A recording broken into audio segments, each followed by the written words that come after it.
Yes, good morning everyone. Online, good morning. I hope I am perfectly audible, visible.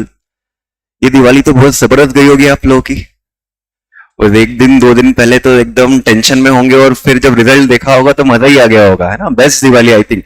आप लोगों ने अपनी life की सबसे पहली प्रोफेशनल एग्जाम क्लियर की है। This was your first professional exam.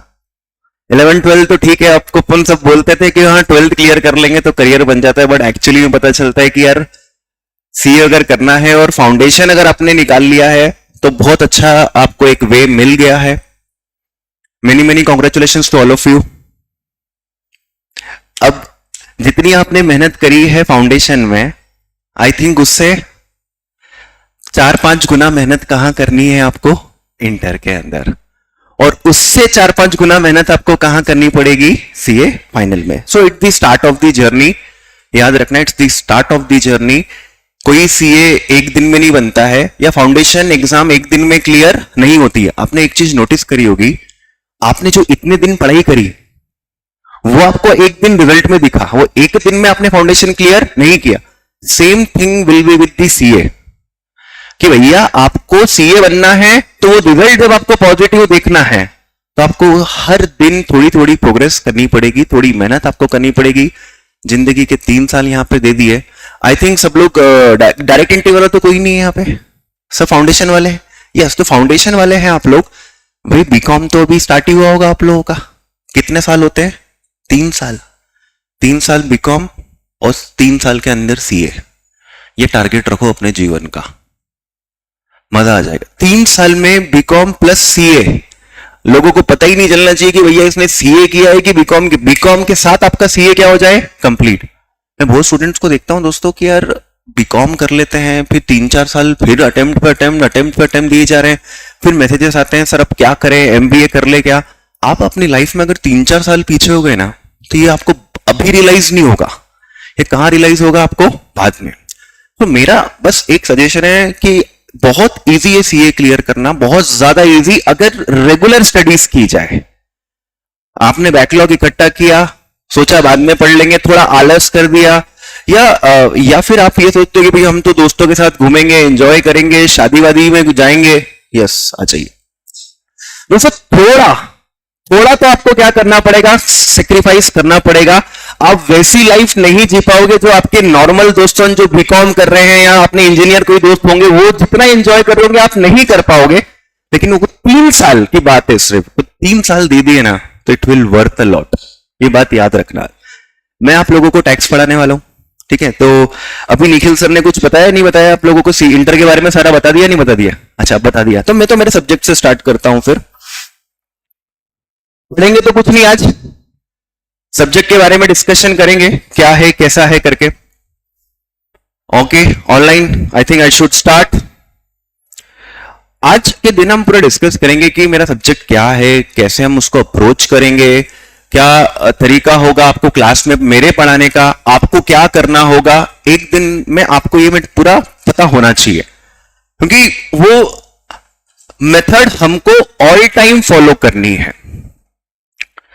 मेरा जो सब्जेक्ट रहेगा दोस्तों, that subject will be tax loss. अभी कुछ लिखने की जरूरत नहीं है, आज तो सिर्फ सुनना है, आज का काम सुनना है। कल से मैं आपको बोलूंगा कि भाई नोट्स लेकर आइएगा। मेरा जो सब्जेक्ट है वो है टैक्स लॉस। और दोस्तों टैक्स लॉस में आपको 2 टैक्स लॉस पढ़ाए जाएंगे।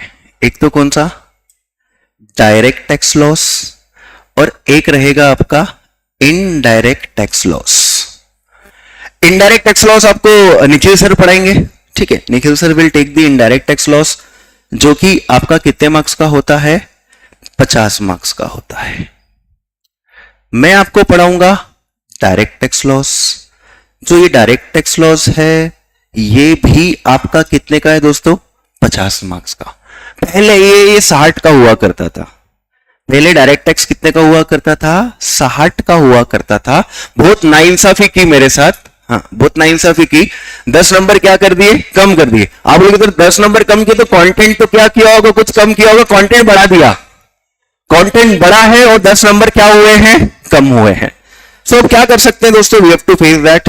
उसमें हम कुछ नहीं कर पाएंगे, जो है वो है 50 नंबर का है दोस्तों इसमें भी एक खुशखबरी की बात यह है, वैसे वो बाद में लोगों को खुशखबरी नहीं लगती है कि यार ये ऑब्जेक्टिव भी है और इसमें क्या है, सब्जेक्टिव भी है।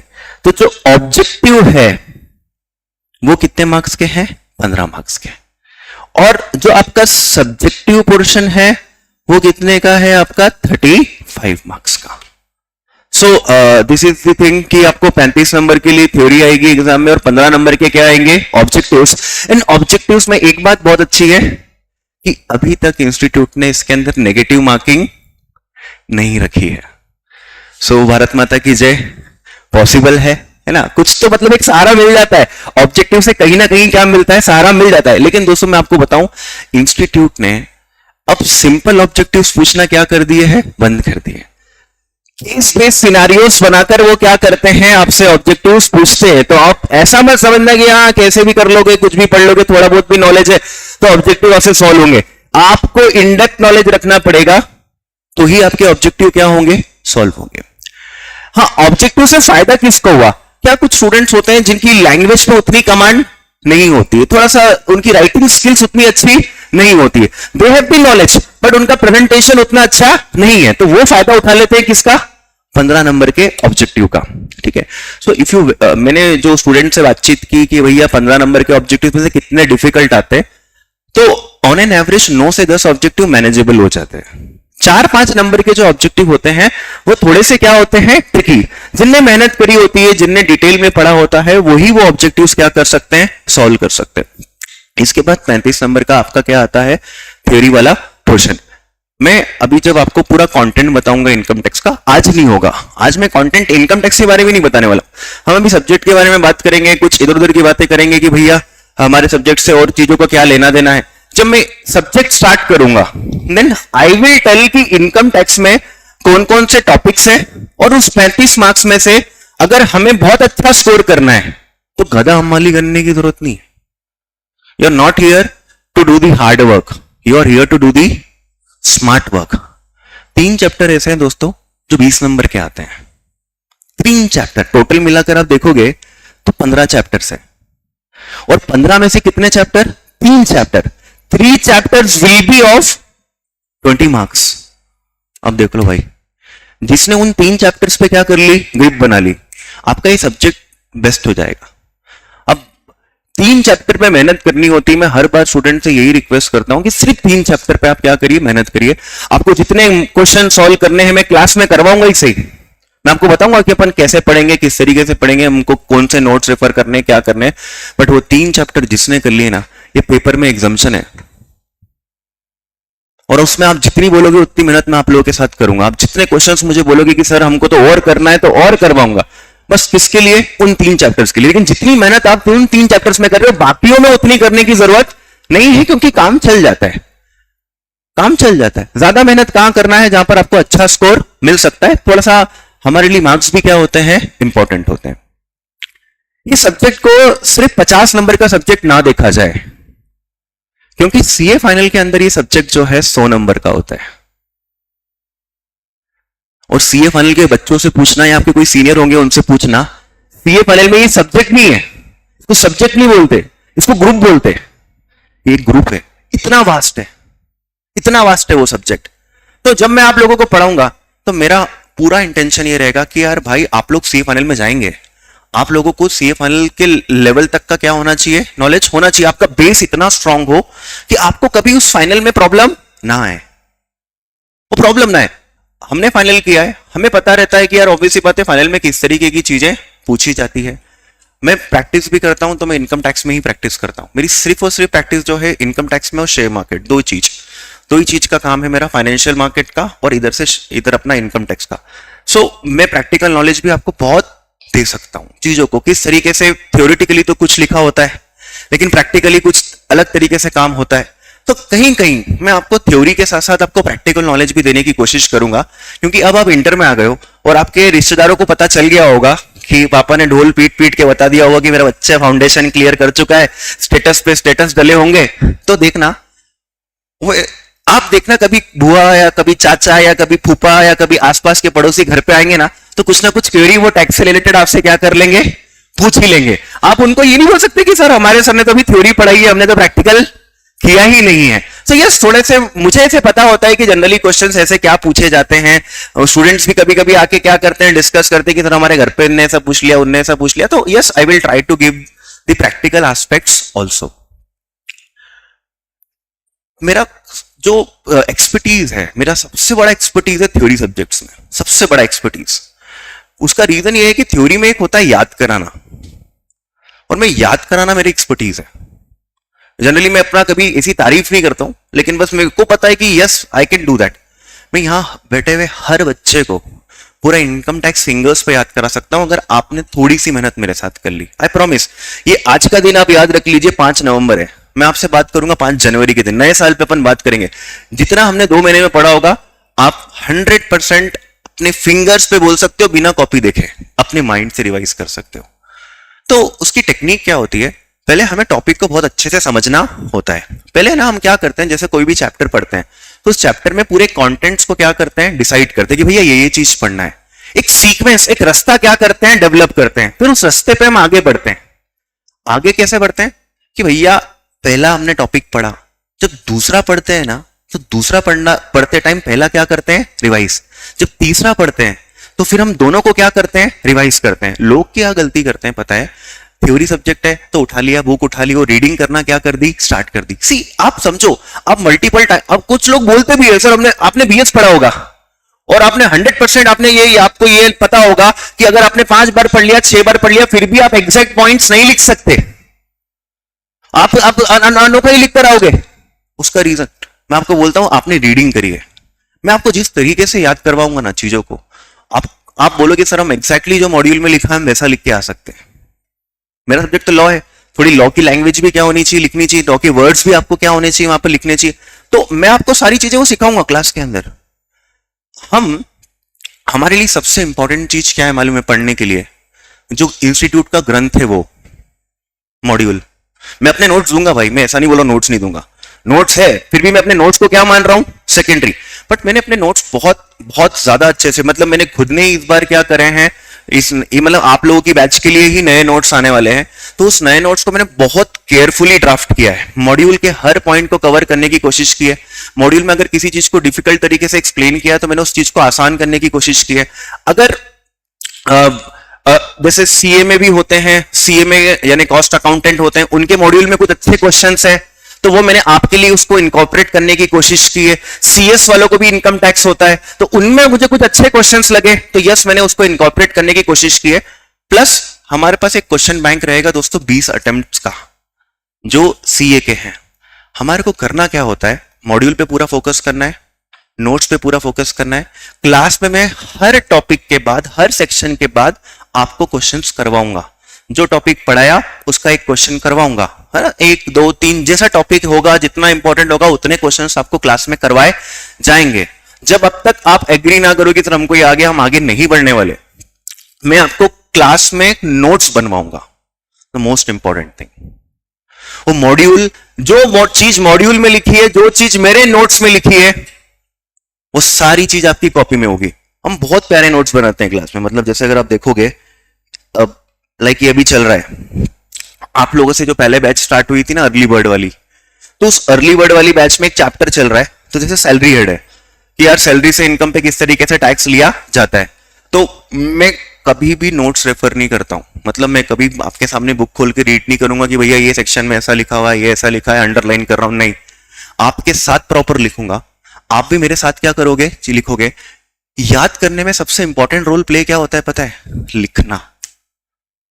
लिखते हुए एक बार अगर आपका माइंड चलते चलते आपने वो चीज क्या कर ली, लिख ली, बेस्ट है, बेस्ट कॉम्बिनेशन है ना। रटना सीधा नहीं किया जा सकता, पहले चीजों को समझाया जाना चाहिए। चीजों को आपको समझाऊंगा, लॉजिक दूंगा, एग्जाम्पल्स होंगे, सब चीज आपके पास लिखी होगी। आप एक बात बोलता हूं आपसे, कॉपी बहुत प्यारी बनाना दोस्तों।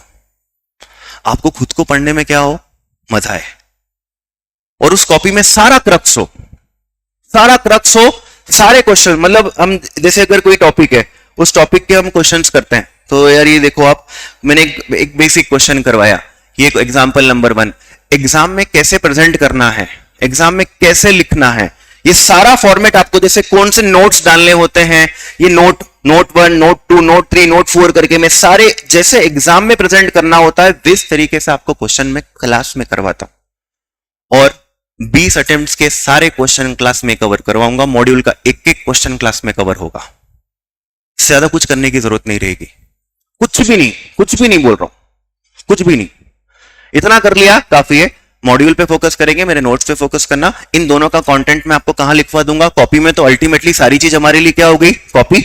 मेरे खुद के एग्जांपल्स और पास्ट एग्जाम से क्वेश्चन, दैट्स इट। आपको दो चीज दी जाएगी, एक क्वेश्चन बैंक मिलेगा आप लोगों को और एक क्या मिलेंगे? नोट्स मिलेंगे। आईसीआई का मॉड्यूल तो आपके पास होगा ही सही, ठीक है। फिर दोस्तों ये पढ़ना अपनी जगह है, लेकिन टेस्ट भी बहुत इंपॉर्टेंट होते हैं। पूरे इनकम टैक्स के मैं 7 से 8 टेस्ट लूंगा आपके। भले ही चैप्टर कितने हैं? 12 है, लेकिन मैं टेस्ट कितने लूंगा? 8। उसका रीजन है कि कुछ चैप्टर तो यार एक एक दिन के चैप्टर है, वो एक दिन का चैप्टर है, उसमें 2 पेज है, उसमें मैं क्या आपका टेस्ट ले लूं? तो उसको अपन किसी दूसरे के साथ क्या कर लेंगे? कंबाइन कर लेंगे। तो मैं आपके हर चैप्टर के बाद आपका एक टेस्ट लूंगा, प्लस आपके 3 मॉक टेस्ट होंगे, एक हाफ, एक सेकेंड हाफ और एक फुल। मेरे हिसाब से इतना काफी होता है, क्योंकि एक ही सब्जेक्ट थोड़ी पढ़ना है। और ये तो है कितने का? सिर्फ 50 मार्क्स का। 50 मार्क्स के लिए आपको इतनी कहानियां मैंने सुना दी। कितने पेज है मॉड्यूल में? आपको गेस कर सकते हो? 200, 400, 800। ये सब्जेक्ट 50। आप बोलोगे सर आपके साथ बहुत नाइंसाफी हुई है, ये 50 नंबर का है ही नहीं सर, ये है 100 नंबर का। सुनो, आपको निखिल सर आएंगे आखिरी में आते ना, वो बैटिंग करने आएंगे जब आपका सिलेबस खत्म होगा, 2 महीने के अंदर जीएसटी खत्म, और मैं यहां लगा रहूंगा 4 महीने, 4.5 महीने अपन क्या कर रहे हैं? इनकम टैक्स पढ़े ही जा रहे। आप भी बोल रहे हो सर क्या हो रहा है? खत्म ही नहीं हो रहा है। बट है, समुंदर है दोस्तों। जीएसटी तो अभी नया बच्चा है, अभी आया 2017 में। अपने तो बेटा बहुत बूढ़ा हो गया, 1961। और जैसे जैसे इंसान बड़ा होता है बुराइयां उसके अंदर आती जाती, और काफी बुराइयां कहां आ चुकी है? इनकम टैक्स के अंदर काफी बातें हैं। मतलब देखा जाए तो 3-4 हजार बातें हैं। मैं आपसे बोलूंगा, आपको वो याद रखनी है और एग्जाम में उसको क्या करके आना है? लिख कर आना है। तो सर आप तो डरा रहे हो, पहले दिन ही डरा दिया। नहीं, डरा नहीं रहा हूं, मैं बता रहा हूं, आपको डरने की जरूरत नहीं है। मैं आपको बता रहा हूं, आपको चीजें याद होगी। आपको कभी ये नहीं लगेगा क्लास करने के बाद कि सर हमको पूरी मेहनत फिर से करनी पड़ती। जनरली स्टूडेंट्स, जैसे हम भी स्टूडेंट थे, तो कभी कभी क्लास का लगता था यार पूरी सेल्फ स्टडी करनी पड़ रही है, हमको ही मेहनत करनी पड़ रही है।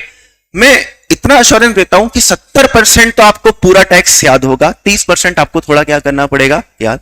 और 1-2 बच्चे तो ऐसे होते ही है जिनको पूरा क्या हो जाता है? याद हो जाता है। तो उनकी बात मुझे नहीं करनी, मुझे मार्क्स की बात करनी है, क्योंकि मुझे रैंक से कम मतलब होता है। आप बहुत अच्छा स्कोर करो और सब लोग पास हो, दैट इज मोर इंपॉर्टेंट। अब 1-2 रैंक किसी की भी आ गई, फोटो डाल दिया कि हाँ भैया रैंक आई, अच्छे मार्क्स आए, तो मेरे को अच्छा नहीं लगता है। बाकी क्लासेस तो करती है, ये उनके लिए जरूरी होता है, बट मेरे लिए वो चीज जरूरी नहीं है।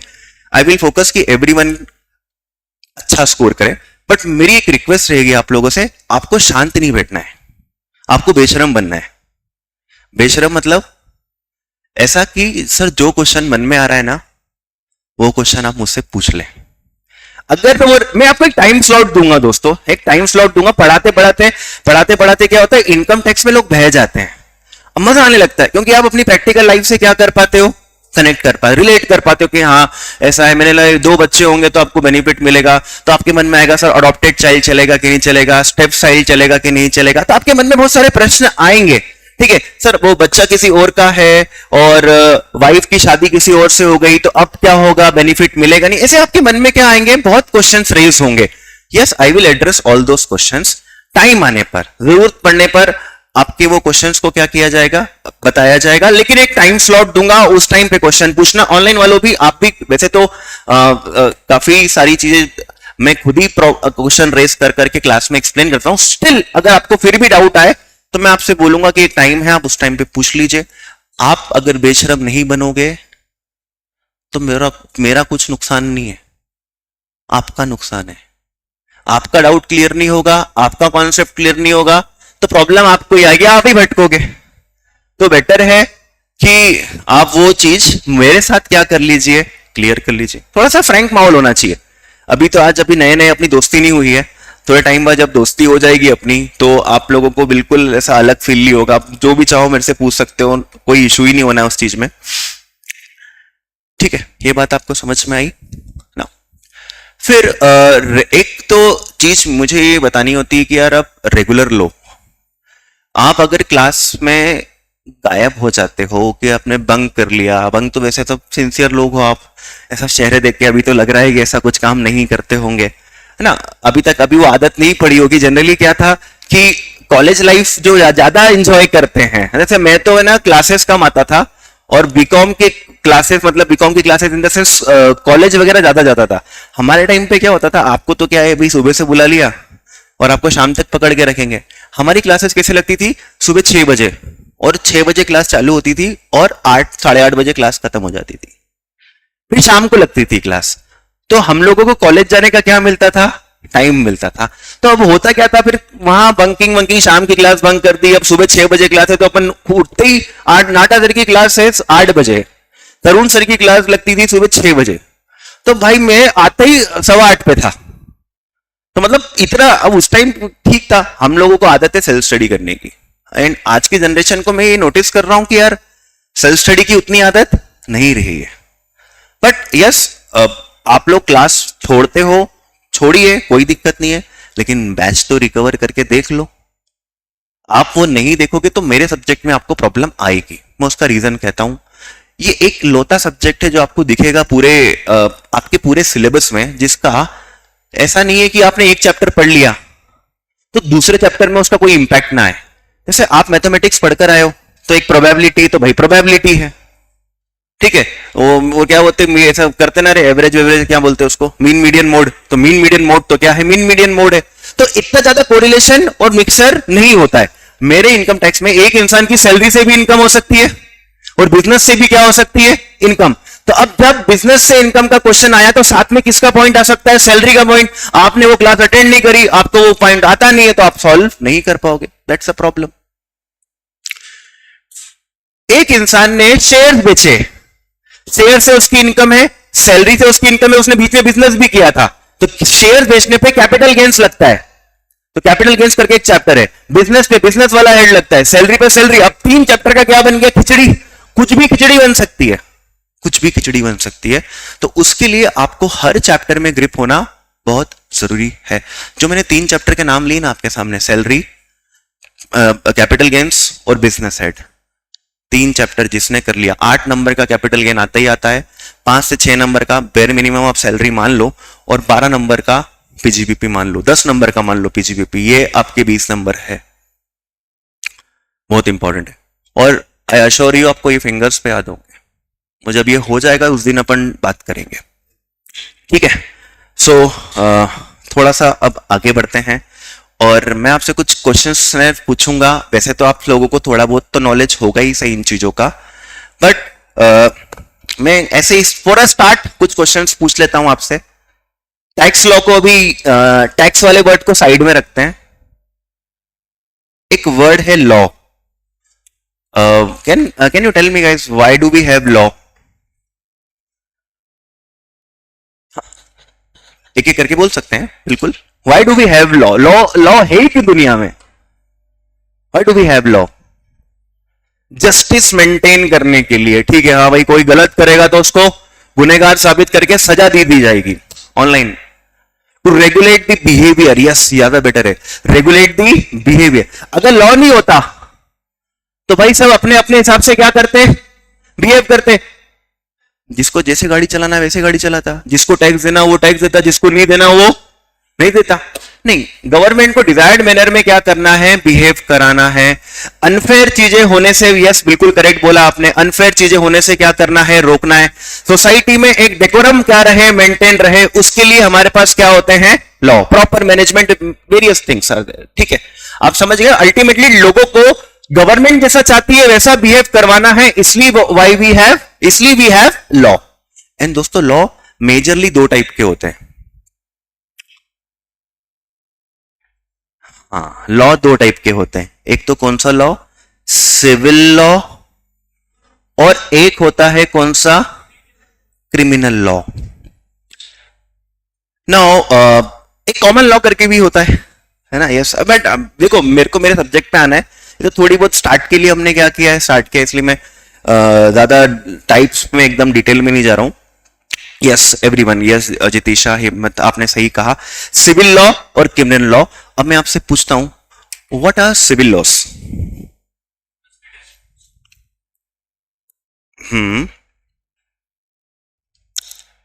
बिजनेस, इनने कहा बिजनेस के डिस्प्यूट सॉल्व करने के लिए जो लॉ बनाए जाते हैं। एक बात बताओ, बिजनेस में सिर्फ डिस्प्यूट ही होते हैं क्या? फ्रॉड वगैरह रोकने के लिए कुछ लॉ बनाए जाते हैं, और तरीके से कैसे बोल सकते हो? हाँ देखो इन्हें एकदम सिंपल तरीके से एक्सप्लेन करा। सिविल लॉस मालूम है क्या होते हैं? ऐसे लॉज होते हैं जो बिजनेस को और सोसाइटी को गवर्न करने के लिए बनाए जाते हैं। किसको? बिजनेस को और सोसाइटी को गवर्न करने के लिए, फ्रॉड वगैरह रोकने के लिए, डिस्प्यूट्स वगैरह क्या करने के लिए, सॉल्व करने के लिए बनाए जाते हैं। That are civil laws. अगर कोई क्राइम करता है और उसको पनिश करने के लिए जो लॉ बनाए जाते हैं वो कौन से लॉ होते हैं? Criminal laws, that are called as criminal laws. भाई बीइंग अ सीए स्टूडेंट, आपका क्रिमिनल लॉ से कोई लेना देना नहीं है। आपके जो एजुकेशन सिस्टम में जो लॉज आपको पढ़ाए जाएंगे वो कौन से पढ़ाए जाएंगे? सिविल लॉस पढ़ाए जाएंगे। एक कॉम्बिनेशन होता है, आपने सुना होगा सीए एलएलबी, लाइक अगर आप एलएलबी भी कर लो तो उसमें होता क्या है कि आपको किसका लॉ नॉलेज हो जाता है? क्रिमिनल लॉ का भी। तो आप लॉ की फील्ड के एकदम क्या बन जाते हो? एक्सपर्ट। तो बहुत सारे सिविल लॉज, देखो आप एलएलबी करते हो तो सिविल लॉज भी पढ़ाए जाते हैं, क्रिमिनल लॉज भी वहां पर क्या किए जाते हैं? पढ़ाए जाते हैं। बट यस, क्रिमिनल लॉज का भी नॉलेज आपको हो जाता है। सीए में भी कुछ सिविल लॉज आपको पढ़ाए जाएंगे, क्रिमिनल लॉज से हमारा कोई लेना देना नहीं है। क्राइम करता है तो पनिश करने के लिए वी हैव क्रिमिनल लॉज। अब अगर मैं आपसे पूछूं कि सिविल लॉज कितने टाइप के होते हैं, तो बहुत टाइप के सिविल लॉज होते हैं। एक होता है M law, mercantile law. Mercantile law, civil laws, देखो सिविल लॉ होते क्या है? बिजनेस को और सोसाइटी को गवर्न करने के लिए जो लॉ बनाए जाते हैं वो लॉस कौन से होते हैं? Civil laws. And there are various types of civil laws. Society को मैनेज करना है, बिजनेस को मैनेज करना है, तो भाई ऐसे लॉस जो बिजनेस को मैनेज करने के लिए बनाए जाते हैं वो कौन से लॉस कहलाते हैं? Mercantile laws. The laws which are made to regulate the business is called as mercantile laws. आप पढ़कर आए होंगे, मैं बताता हूं कौन सा। पार्टनरशिप एक्ट है ना, पढ़ा है ना? ये पढ़ा है नेगोशिएबल इंस्ट्रूमेंट एक्ट, है ना? Negotiable instrument act, companies act के बारे में कुछ सुना होगा आपने। तो ये जो ऐसे एक्ट होते हैं दोस्तों, वो कौन से एक्ट होते हैं? Mercantile. Indian contract act, sales of goods act, तो ये कौन से हैं? ये कौन से लॉज होते हैं? Mercantile loss. नाउ सोसाइटी को मैनेज करने के लिए क्या होते हैं? जो लॉस होते हैं उनको बोलते हैं एडमिनिस्ट्रेटिव लॉस। ठीक है, एडमिनिस्ट्रेटिव लॉ कहते हैं। मैं एग्जांपल देके बताता हूं। ट्रैफिक रूल्स, जो ट्रैफिक रूल्स है एक तरीके से कौन सा लॉ है? वो एडमिनिस्ट्रेटिव लॉ है। स्मार्ट सिटी कैसे बनेगी उसके लिए क्या बनाया गया है? लॉ। तो भैया वो एडमिनिस्ट्रेटिव लॉ के डेफिनेशन के अंदर आ जाएगा। आपने कभी सुना है प्रॉपर्टी खरीदते बेचते टाइम एक लॉ एप्लीकेबल होता है, रेरा? कभी सुना हो आपने? नहीं। सो लाइक ऐसे कुछ लॉज होते हैं, वो लॉज कौन से लॉ कहलाते हैं? Administrative laws. मेरा जो सब्जेक्ट है वो कहां स्टैंड करता है दोस्तों? सिविल लॉ की एक ब्रांच होती है रेवेन्यू लॉ करके। सिविल लॉ की एक ब्रांच होती है, कौन सी लॉ? Revenue law. दोस्तों देश चलाने के लिए क्या चाहिए? पैसा। पैसा कहां से आएगा सरकार के पास?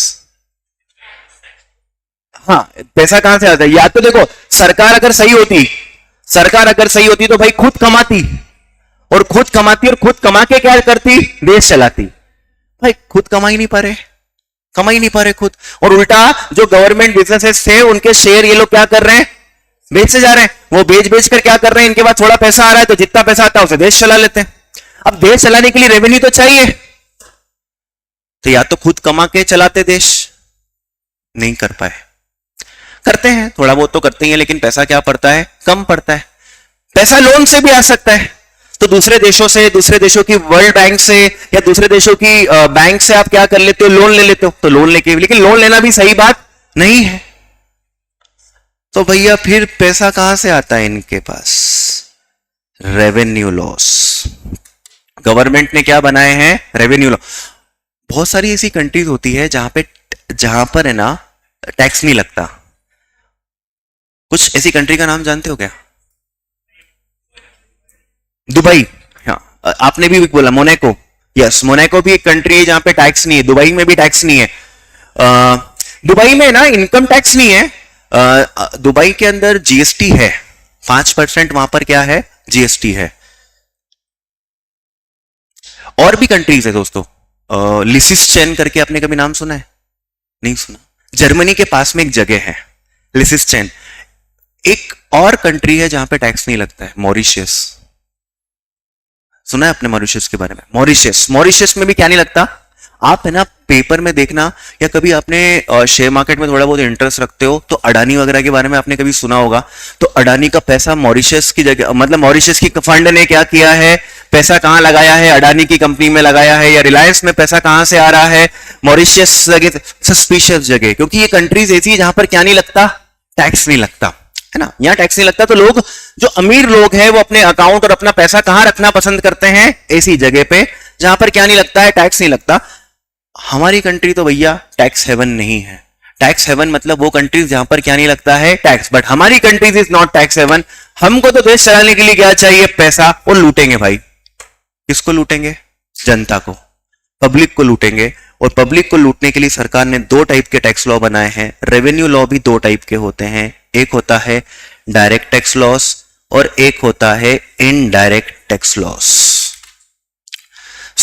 मैंने अभी तक क्या बताया, लॉ कितने टाइप के होते हैं, 2 टाइप के, है ना। एक तो होता है सिविल लॉ और एक होता है क्रिमिनल लॉ। सिविल लॉ काय के लिए होता है, बिजनेस को और सोसाइटी को मैनेज करने के लिए। सिविल लॉ में मल्टीपल टाइप्स के होते हैं। सिविल लॉ में एक टाइप कौन सा होता है, रेवेन्यू लॉ।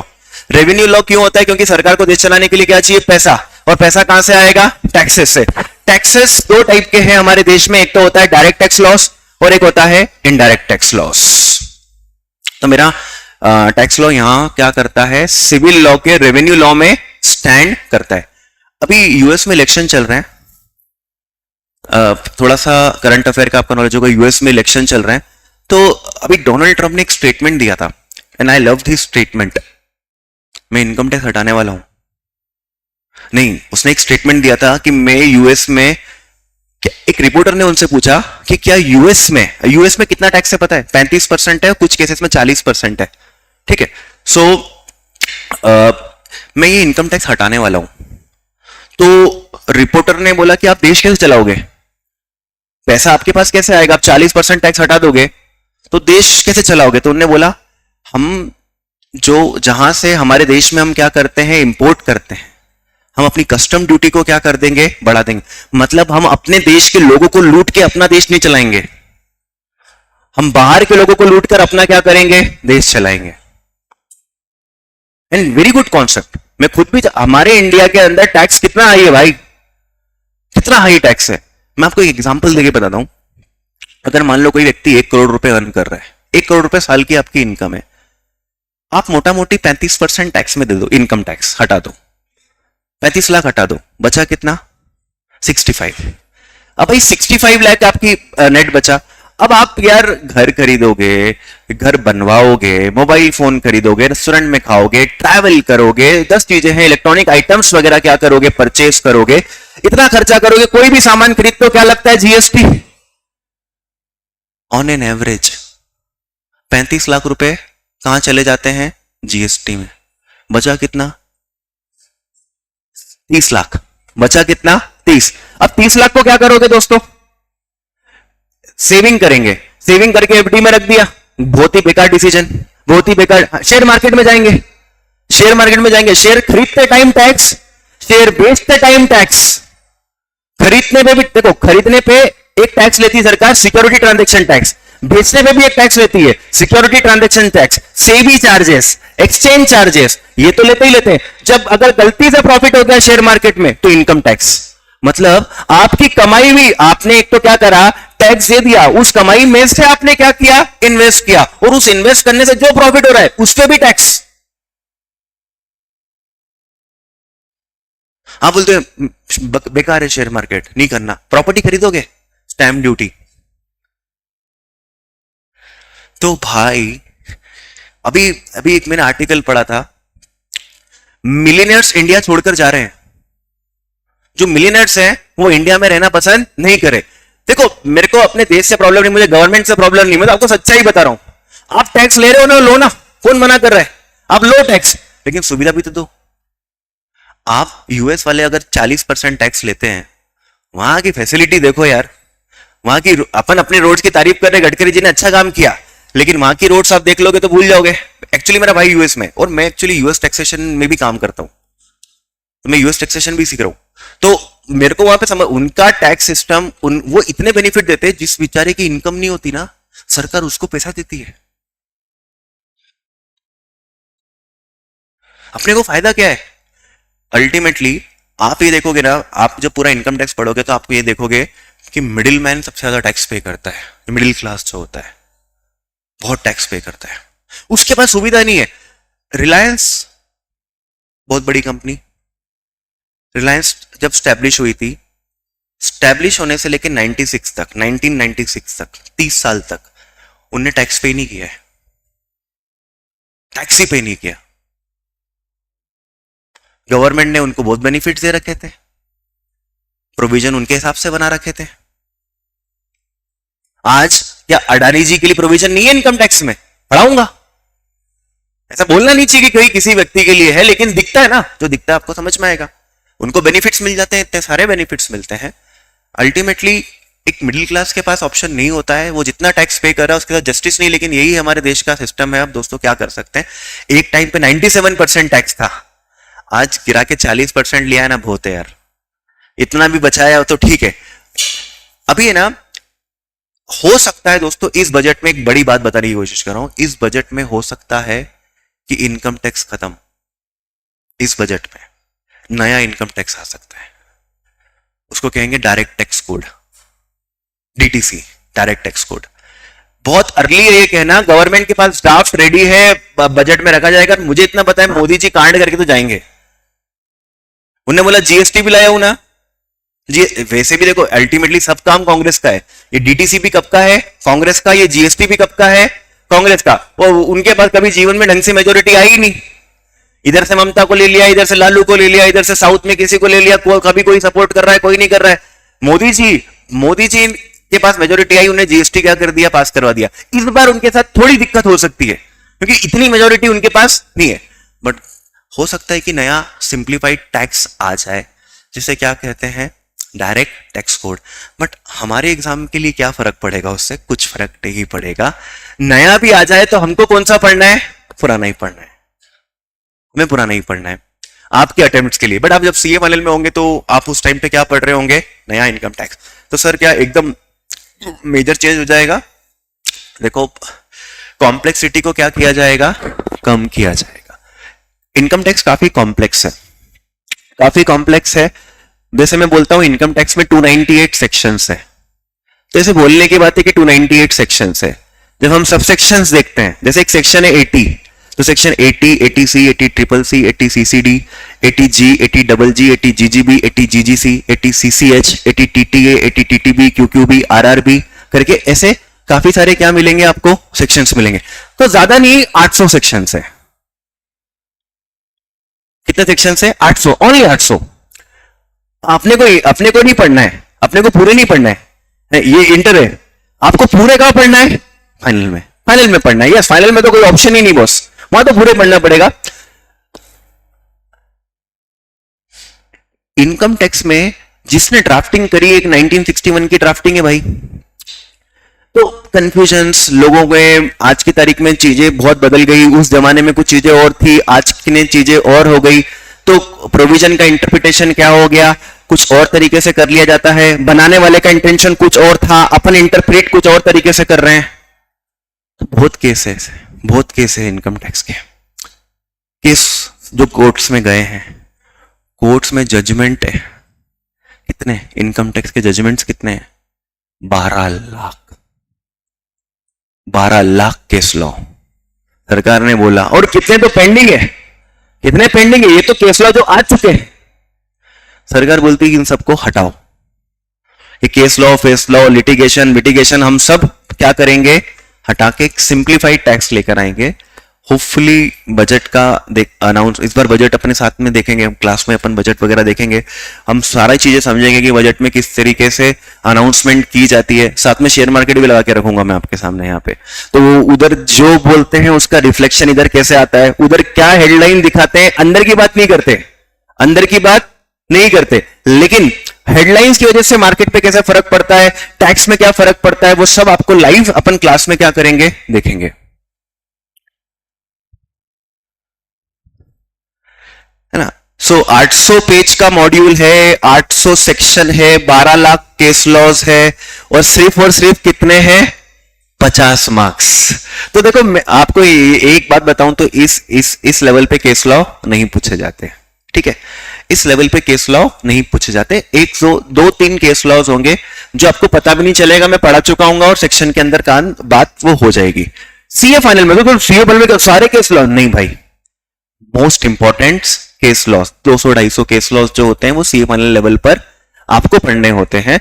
और भाई हमारे टाइम पे तो ये था कि जो रीसेंट अमेंडमेंट्स वाले केस लॉस होते थे उसमें से ज्यादा आने के क्या होते थे चांसेस, तो वो भी समझते हैं, वो भी समझते हैं कि भाई बच्चों से कुछ भी पूछ लेंगे तो उनके लिए भी पॉसिबल नहीं है, ठीक है।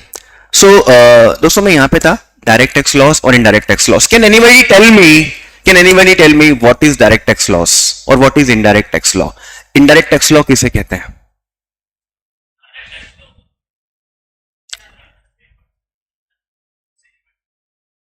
जी,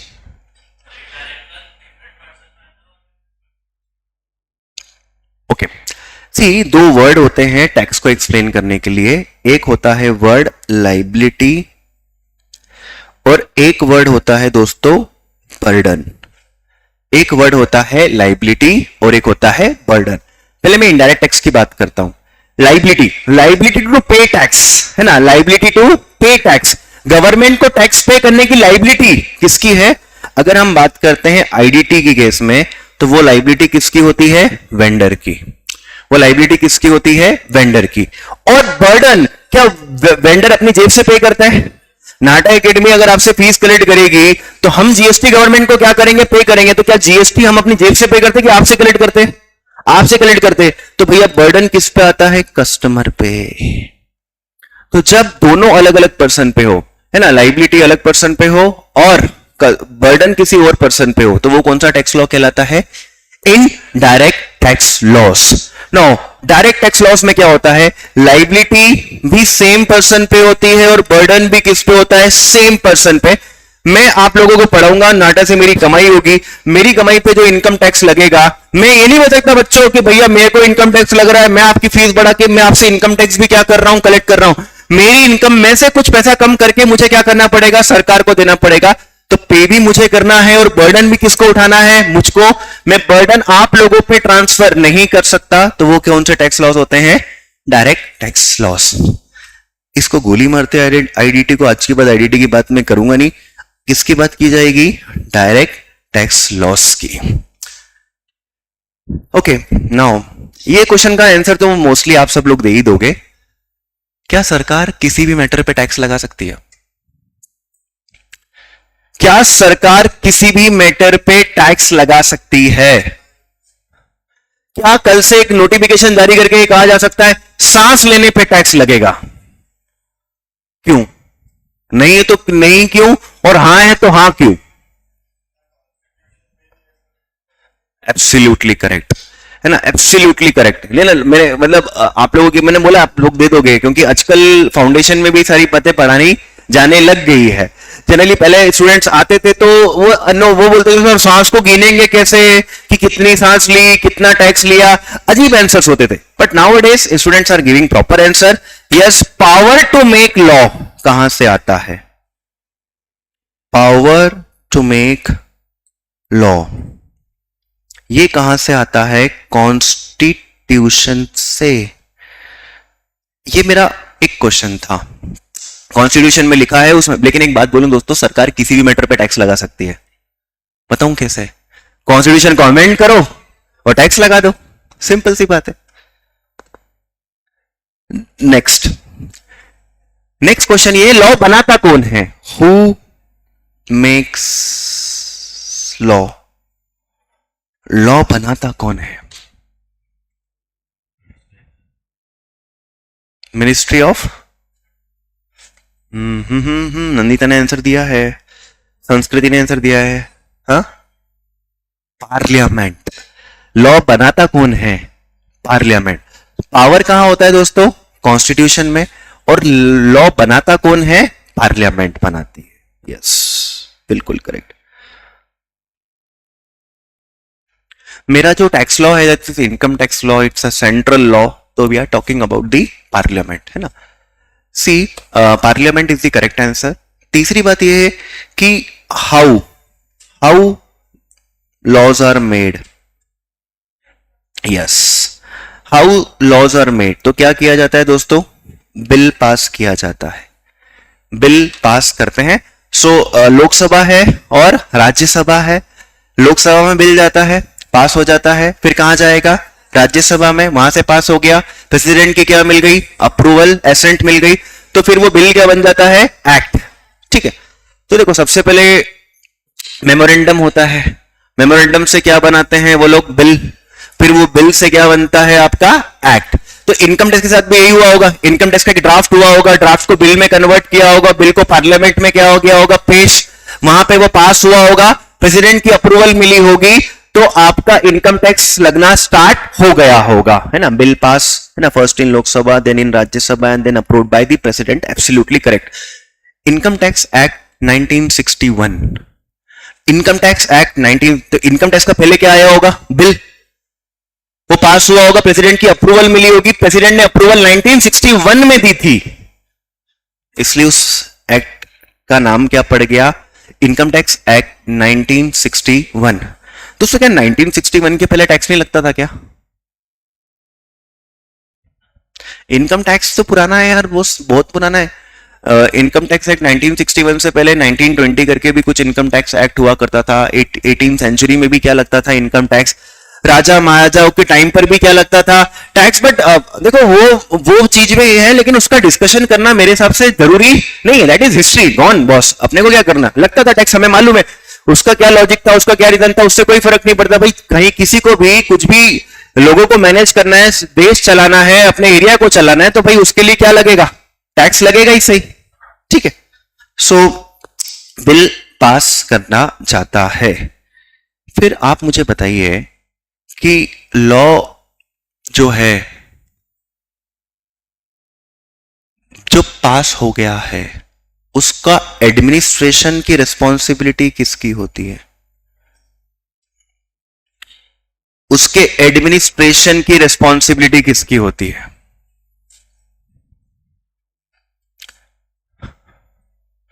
उसके एडमिनिस्ट्रेशन की रिस्पॉन्सिबिलिटी किसकी होती है?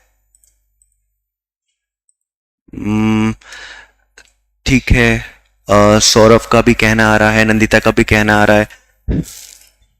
Any idea boss? नहीं तो यार, मेरे इनकम टैक्स से कॉर्पोरेट अफेयर्स को क्या लेना देना बेटा?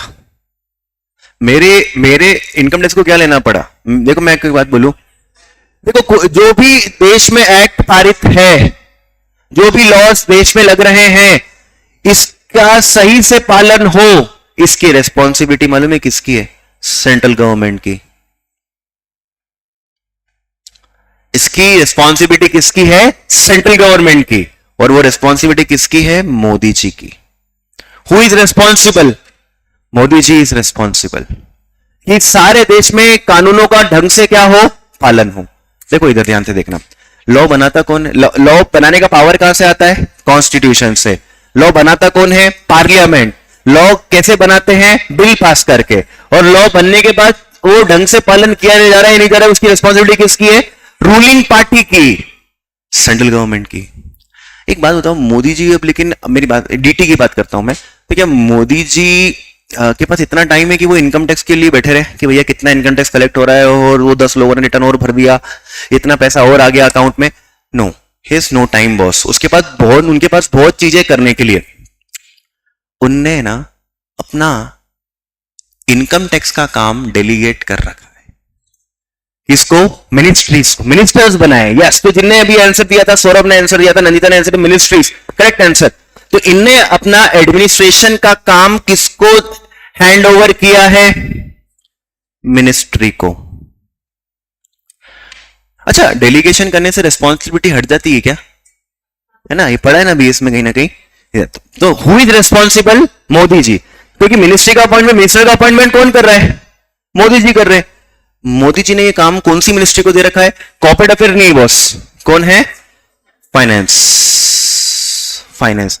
And who is the head of finance ministry? Nirmala ji, है ना। निर्मला आंटी जो आपकी है वो ध्यान रखती है कि भैया देश में इनकम टैक्स हो, जीएसटी हो, बट आई एम टेलिंग कि I am talking about only the income tax. मैं किसकी बात कर रहा हूं? इनकम टैक्स की क्या कर रहा हूं? बात कर रहा हूं। तो शी इज रिस्पॉन्सिबल कि भैया इनकम टैक्स का प्रॉपर पालन हो इंडिया के अंदर।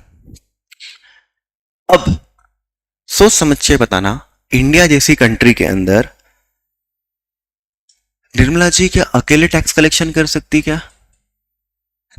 तो निर्मला जी ने टैक्स कलेक्शन में अपनी, एक्चुअली निर्मला जी ने नहीं, किसने? फाइनेंस मिनिस्ट्री ने। क्योंकि वो तो मिनिस्टर तो हर बार क्या होते रहते हैं? चेंज होते रहते हैं। तो फाइनेंस मिनिस्ट्री ने अपनी हेल्प करने के लिए एक बॉडी बनाई है। क्या बनाई है? एक बॉडी बनाई है। वो बॉडी में दो आते हैं। एक तो आता है सीबीडीटी और एक है सीबीआईसी। एक है सीबीडीटी और एक है सीबीआईसी। सीबीडीटी का फुल फॉर्म है central board of direct taxes. Central board of direct taxes. ये बॉडी वो है जो रिस्पॉन्सिबल है proper collection of tax. CBDT. CBIC, central board of indirect taxes and customs, है ना। इनडायरेक्ट टैक्सेस तो वो सीबीआईसी है। मेरा लेना देना किससे पड़ेगा दोस्तों? सीबीडीटी से पड़ेगा। क्योंकि इनकम टैक्स में जो अमेंडमेंट, नोटिफिकेशंस वगैरह लेकर आएंगे तो वो कौन देता है? सीबीडीटी। क्योंकि निर्मला जी की हेल्पिंग हैंड कौन है? सीबीडीटी है। सीबीडीटी एक स्टैट्यूटरी बॉडी है। Statutory body. Now what is the meaning of statutory? Yes, कोई स्पेशल एक्ट से बनाई गई बॉडी है, जैसे आरबीआई, आईसीएआई। इधर से अगर मैं बात करता हूं आपके LIC, life insurance corporation, SBI, है ना, स्टैट्यूटरी। तो अब ये क्या है? कोई स्पेशल एक्ट से बनाई गई जो बॉडीज होती है उसको क्या कहते हैं? Statutory body. इनके पीछे कोई स्पेशल एक्ट होता है। स्पेशल एक्ट बनाकर क्या करी जाती है? ये बॉडी बनाई जाती है। तो जो सीबीडीटी का फॉर्मेशन हुआ है उसके लिए इंडियन एक रेवेन्यू एक्ट करके है, एक इंडियन रेवेन्यू एक्ट करके है, वो उस एक्ट के थ्रू सीबीडीटी का क्या किया है? Formation. And you know guys, CBDT में कितने लोग हैं? सीबीडीटी में कितने लोग हैं? यस, आप करेक्ट कह रहे। सीबीडीटी के अंदर मेंबर्स जो है, सीबीडीटी के जो मेंबर्स है वो कितने हैं? 6 है। और एक चेयरपर्सन है। तो इफेक्टिवली देखे तो कितने लोग हो गए? 7। क्योंकि 6 तो क्या आ गए आपके मेंबर्स और एक आ गया आपका क्या? चेयरपर्सन। टोटल मिलाकर कितने होते हैं? 7। सीबीआईसी में भी शायद ऐसा ही सिस्टम है, या वहां पर शायद 5 मेंबर है और एक आपका क्या कर सकते हैं, कह सकते हैं चेयरपर्सन है। वो चेंज होता है, उनको अगर रिक्वायरमेंट होगी किसी पर्टिकुलर मेंबर की तो वो उनको क्या करेंगे? इंक्लूड कर ही लेंगे। ठीक है, क्या ये बात क्लियर है आप लोगों को? ठीक है। सो सीबीडीटी के अंदर इतने, सीबीडीटी के अंदर मेंबर्स का अपॉइंटमेंट कैसे होता है दोस्तों? तो आपने कभी एक एग्जाम का नाम सुना होगा, यूपीएससी करके। यूपीएससी की एक ब्रांच है, that is Indian revenue service. So if you clear that revenue service, so आप assistant commissioner of income tax वगैरह बनते हैं। और फिर धीरे धीरे आपका एक्सपीरियंस होता है, प्रमोशन होता है, फिर आप commissioner of income tax, then you become the chief commissioner, then you become the principal chief commissioner, and after some years of experience and you are doing good work in your area, तो आप कहां चले जाते हो? CBDT में पहुंच जाते हो। सीबीडीटी में 6 मेंबर्स अलग अलग जगह से लिए जा सकते हैं। कोई लॉ की फील्ड का एक्सपर्ट होगा, वो भी सीबीडीटी में होगा। अकाउंट्स की फील्ड का एक्सपर्ट भी कहां पर होगा? कोई जिसको इन्वेस्टिगेशन का भी अच्छा नॉलेज हो, वो बंदा भी कहां पर होगा? सीबीडीटी में होगा। तो सीबीडीटी क्या करती है? अलग अलग फील्ड से लोगों को लेकर आती है, ताकि देखो भाई, इनकम टैक्स कलेक्ट जो बिजनेस कर रहा है उनसे भी कलेक्ट करना है, तो बिजनेस का जिसको नॉलेज हो वो भी होता है, टैक्स का जिसको नॉलेज हो वो भी होता है, तो अकाउंट्स का, लॉ का जिसका नॉलेज हो वो सब कहां पर आते हैं दोस्तों? सीबीडीटी में आते हैं। ठीक है, इतनी ही बात हमें जाननी रहती है किसके लिए? सीबीडीटी के लिए। ठीक है, अब दोस्तों सीतारमण जी और सीबीडीटी, एक तो ये 7 लोग, और सीतारमण जी कितने हो गए? 8 लोग मिलके क्या देश का टैक्स कलेक्ट कर सकते क्या? सीबीडीटी ने अपनी हेल्प के लिए आर्मी बनाई है, ऑफिसर्स की क्या है? आर्मी। और उस आर्मी को जहां रखा गया है उस जगह को कहते हैं इनकम टैक्स डिपार्टमेंट। आई मेरी बात समझ में? सीबीडीटी के अंडर कौन आता है? Income tax department. हम जो सब्जेक्ट पढ़ने जा रहे हैं उसका हमें बैकग्राउंड क्या होना चाहिए? पता हो भाई, एक इनकम टैक्स डिपार्टमेंट होता है, एक सीबीडीटी होती है। इनकम टैक्स डिपार्टमेंट में कौन कौन आता है वो कल बताऊंगा, आज नहीं बताऊंगा कि इनकम टैक्स डिपार्टमेंट में कौन कौन लोग क्या होते हैं, आते हैं, कौन कौन से ऑफिसर्स होते हैं। जैसे पुलिस स्टेशन जाते हो तो भाई एक इंस्पेक्टर होता है, एक सब इंस्पेक्टर होता है, एक टीआई होता है, एक कमिश्नर होता है, तो भाई हमको पता होना चाहिए ना क्या है। दोस्तों देश के अंदर 18 इनकम टैक्स डिपार्टमेंट है। कितने? 18 प्लस 1। वो प्लस 1 क्या है वो मैं आपको बताता हूं। पहले मान लो देश को कितने भाग में बांटा गया है? 18 भागों में बांटा गया है। जैसे एमपीसीजी का एक क्या होगा? Income tax department. Bihar Jharkhand इनका क्या रहेगा? एक इनकम टैक्स डिपार्टमेंट। तमिलनाडु का अपना क्या रहेगा? Income tax department.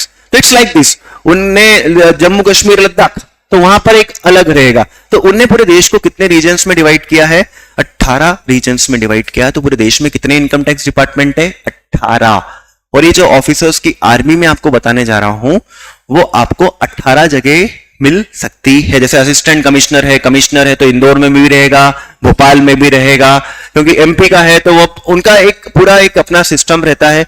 अब वो सिस्टम उतना डिटेल में तो हम नहीं जाएंगे उसके बारे में, वो एक बस इतना बता दूंगा कि भैया ये ऑफिसर्स वगैरह होते हैं इनकम टैक्स के अंदर।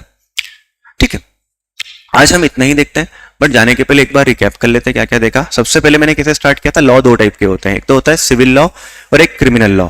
बिजनेस और सोसाइटी को गवर्न करने के लिए जो लॉ होता है वो सिविल लॉ, क्राइम करता है उसको पनिश करने के लिए जो होते हैं वो criminal law. Civil laws multiple type के होते हैं। बिजनेस को गवर्न करने वाले लॉ मर्केंटाइल लॉ, सोसाइटी को गवर्न करने वाले लॉ टैक्स कलेक्शन वाले law revenue law. Revenue law 2 type के होते हैं, डायरेक्ट टैक्स लॉस और इनडायरेक्ट टैक्स लॉस। हम डायरेक्ट टैक्स लॉस की बात करते हैं तो देखो 2 वर्ड होते हैं, लायबिलिटी, बर्डन। दोनों सेम पर्सन पर हो तो वो क्या होता है? Direct tax loss.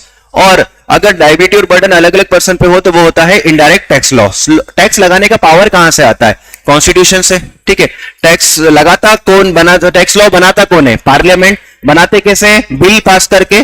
चलाते कैसे हैं? चलाता कौन है? Central government. सेंट्रल गवर्नमेंट ने काम डेलीगेट कर रखा है किसको?